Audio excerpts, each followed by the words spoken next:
আত্মহত্যাকারী যদি যদি চিরস্থায়ী জাহান্নামে, তার জন্য যদি দোয়া করা তাহলে কি নাজাত পাবে? আত্মহত্যাকারী দুই রকম, মনে রাখবেন। আত্মহত্যাকারী নিঃসন্দেহে মহাশাস্তির অধিকারী হবে, শাস্তি পাবে সে।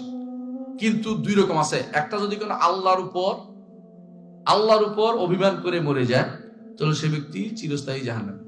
কথা বলছেন কি? ইমান নাই যে জন্য। আল্লাহর উপরে যদি কোনো নিরাশ হয়ে মারা যায়, সে ব্যক্তি চিরস্থায়ী জাহান্নামে।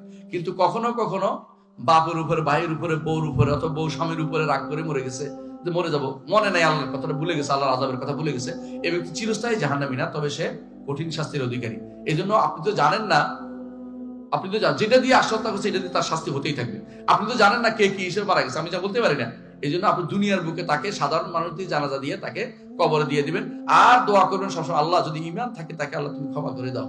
দোয়াতে যেন করতে পারবেন, আল্লাহ যদি ঈমান নিয়ে যায় আপনি তাকে ক্ষমা করে, তার অপরাধ ক্ষমা করে দেন, হতে পারে আল্লাহ তাকেও ক্ষমা করে দিবেন আপনি আপনার দোয়ার কারণে।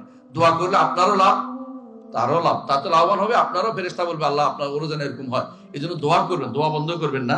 আত্মহত্যাকারী যদি আপনি যতক্ষণ জানতে পারেন যে আল্লাহর উপর কথা বলে মরে যায় নাই, বরং নিজেরা কোনো নিজস্ব ঝগড়াঝাটির কারণে মরে গেছে, তো তার জন্য দোয়া করবেন, আল্লাহ তো ক্ষমা করে দিবেন ইনশাআল্লাহ। কারণ তাই তো কাফের হয়ে চিরস্থায়ী কাফের না। কারণ চিরস্থায়ী জাহান্নামে ওই ব্যক্তি যে ব্যক্তি নিরাশ হয়ে মারা গেছে, অসুস্থ কেন ভালো হয় না, আমি আল্লাহ কেন ভালো করলো না, এই জন্য মরে গেছে, ব্যক্তি কাফের হয়ে মরে গেছে।